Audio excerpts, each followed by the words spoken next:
Hello and welcome to the second episode of Dames and Discussions, where we have discussions around role-playing, either with dames or about topics that involve dames. Basically, we're going to try and involve dames in every discussion around role-playing because more dames in role-playing is a good thing. # woman in tabletop.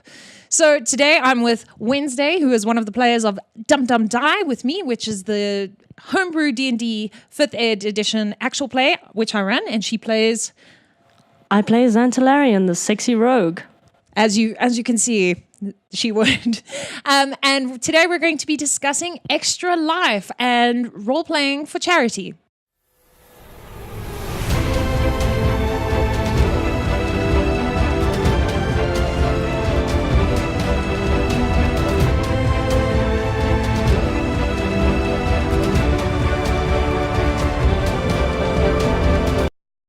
So hello and welcome. So today we're going to be discussing Extra Life. So Extra Life began in 2008 and it started with basically a gamer just wanting to help a hospital or a girl that he found out had leukemia. So he just wanted to help her, and he did that by raising charity through through gaming for 24 hours.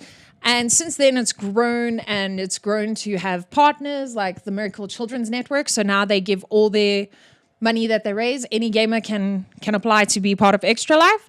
And they give it to the Children's Miracle Network, which hands out the funds to children's hospitals so that children never have to pay for medical care. So whether it's a broken leg or it's cancer, children can go there for free. It is, however, mostly focused in North America and Canada, and apparently also Puerto Rico.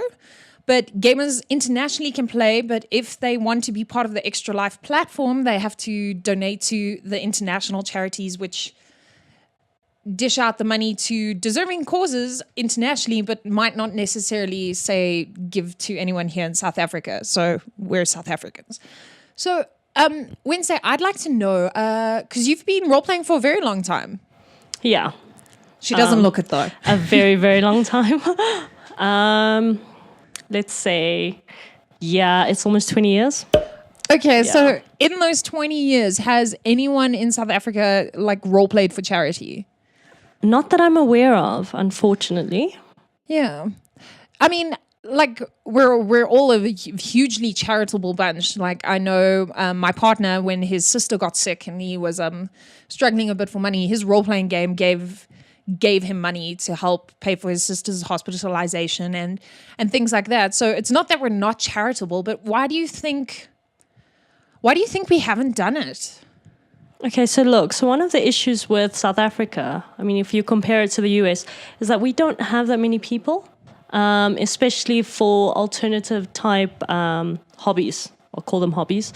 Not really sure what else to call them. Lifestyles, general states of being. Who knows? Yeah. Sometimes it gets a little bit too close to a lifestyle. But basically, there isn't enough interest, I think.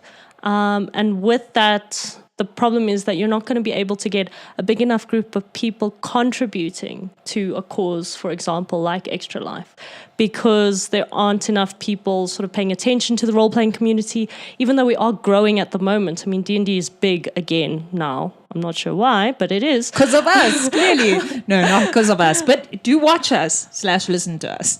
Oh, yes, please. So do you think it's a lack of interest within the role-playing community as the players, or a lack of interest from outside people to give us money to role-play? I think it's more outside.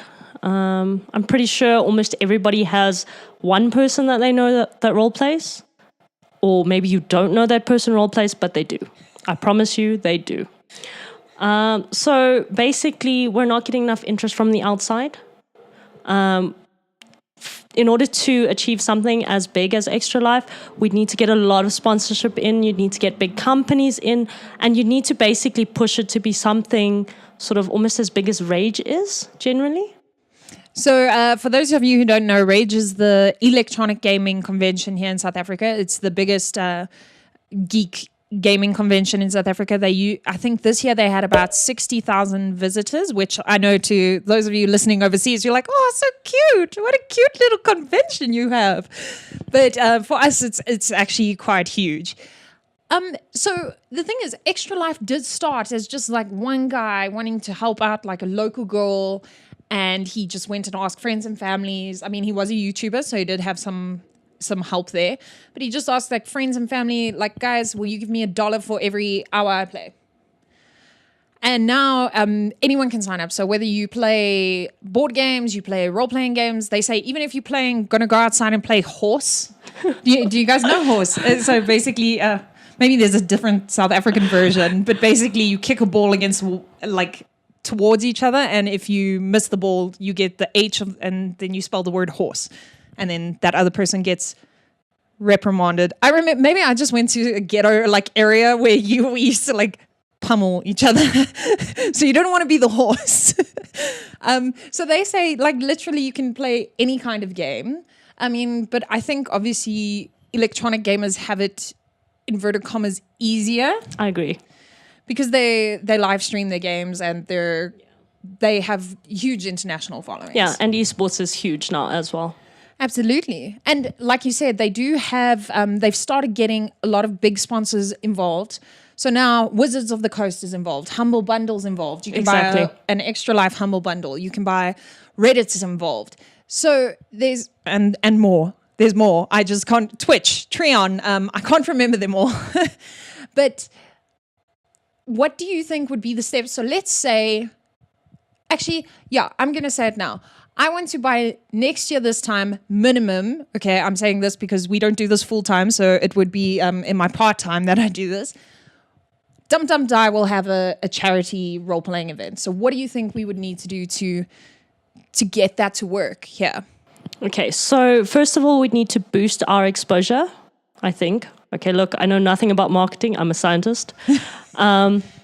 But we need to boost our exposure. We're getting a lot of feedback from overseas now. We're gaining a lot of traction, but we actually need to ramp it up in order to be able to sort of deliver on some kind of charity event, I think. Of course. And then so I think more the question is, what do you think it'll take to get South Africans involved in role-playing for charity as role players, but then also just to get South Africans as donators involved? Because I think in South Africa there is a very closed mentality about if you're geeks, and I think there is still some of that satanic panic fear, and we're not as open-minded around geek and alternative lifestyles as some other countries. Yeah, there is definitely a little bit of that. But it can work. Look, my parents are listening to the podcast, so now they actually know what role-playing is rather than thinking I'm in a cult. That's good. So there's that. I think a good start, if we wanted to start small, would maybe to go to a children's home and actually run a role-playing game for kids. And if we can bring media in to see that, then maybe we can actually push it as a real thing, as an idea where we go on a regular basis, maybe like once every 2 months to a different children's home. And we just basically play with the kids, get them more interested in role-playing, and then we push from there. Yeah, I mean, aside from the fact that if we could raise money through that, but role-playing, there's lots of, I don't know if case studies is the right word, because it feels like it's just... Please don't use words like that without scientific backup. Yes. I think the battery's running out, so I might have to just change the battery there. And we're back. As I said, this is only our second episode of Dames and Discussions. We are recording this for our podcast as well, so please go check that out. And for our YouTube. So if you're on the podcast listening, go check out the YouTube where you can see footage of the amazing Wednesday and me. And then, so because it is our second time, well, actually, it's no excuse. I forgot to replace the memory card in the camera. So that's what the beep was. But we're back. Like nothing happened. Like magic. So... aside from the fact that it would be nice to go to those charities and play games with the kids and raise funds for those kids, and I was going to say there's a lot of case studies, but Wednesday was like, as a scientist, don't say that. So, I mean, there's a lot of, what would you call it? Personal opinion with some like, I don't know, like community facts. Yeah, life experience, I guess. That role-playing can help kids and help people work better in teams, become more imaginative, and so it's actually helpful aside from the fact that they'd be raising money and having fun. Oh, definitely. I think, well, for me personally, role-playing has been very helpful. I know that the majority of people that I know that role-play also suffer from various mental depressive disorders, and role-playing really does help them because it gives you an escape, like an outlet, like any other kind of gaming or any other kind of activity, and it allows you to fully immerse yourself, which is also really good. I feel that it develops your creativity, it helps to grow your imagination, and it just basically allows you it allows you to do stuff that you actually can't do. And that's what makes it fantastic. So I think role-playing is really beneficial, and that getting it out there, making it become a little bit more mainstream wouldn't necessarily be a bad thing. Awesome. And so speaking of mainstream role-playing, I know Geek and Sundry is doing taking part in Extra Life. I assume they're also part of the WotC contingent. So please go do support all the people who are taking part in Extra Life. If you don't live in a country where Extra Life is a thing, or you want to give somewhere to your own country, there's nothing stopping you to go and, organize something and say, hey, Mom, can you give me $240 if I play for 24 hours? And then your mom will be like, yes, here's some cookies. Or your mom's like, don't you have to study? And you're like, no, I don't have to study. I have to save children, which is a legitimate thing. Life goals. Life goal. I don't think saving children as a life goal is a bad life goal. No, 24-hour gaming life goals. Yes. So you can go check out Extra Life and find out people who are playing by extra-life.org. Or, go check out Geek and Sundry, go check out your favorite role players and your favorite podcasts or your favorite electronic gamers. And if they are taking part in Extra Life, they'll totally say it. It usually happens on the 4th of November. However, you can have an Extra Life event sort of whenever you want, which we will do. We will definitely do. Yeah. I'm saying it now. We will do by at least this time next year. With a lot of Red Bull. Yes. Although they're not paying us for that. So no, they aren't. Red Bull, come now. So I hope this was helpful, and I hope it inspired you to possibly just get more involved in your community with your role-playing.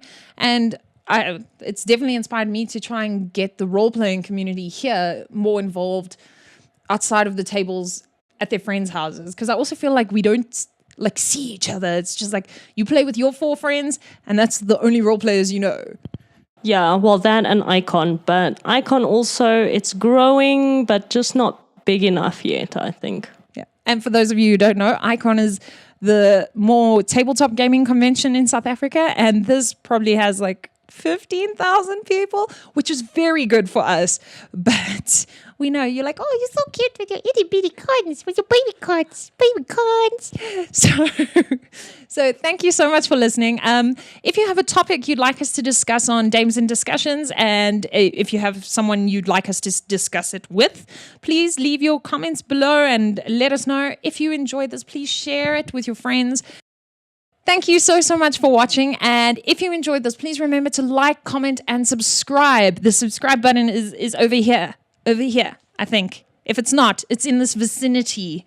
So please click it and stay tuned, because we deliver every Wednesday. We show footage of our actual play game, as well as we do D&D in real life and some more awesome Dames and Discussions where you get to see the amazing players I play with, and also some cool special guests we've got planned. So thank you so much for watching. Big thank you to Tristan, who helps with our sound. A big thank you to Veed Gobats, who makes the amazing sound and music that plays in our show. And a big thank you to you for watching. Links to all the things we've mentioned are in the description below. So please go and support your local Extra Life player, or even your international Extra Life player. And now, to finish the show, we are going to do something. We're going to roll the dice. And whatever it lands on, that is how we are going to exit the show. So, what's that, your tall Wednesday? 15. Lucky number 15. So 15 makes us do, since this is the first time we're doing it, what is 15? How am I going to close the show today? Well, because I'm in a funny mood and it looks like we're going to sing karaoke, 15 makes you end in a song. Okay. 15 will make us end in a song. Please leave your comments below for the other numbers on the dice. There are 20, so make sure you get your comment in below before they're all taken. And this will be how we will close the show forever when we land on that number. So, singing us out today for the Dames and Discussions is me, Carla, the GM, and I will be saying... thank you for watching. Thank you for coming. And this is horrible, but thanks so much for watching. Have a most amazing time playing.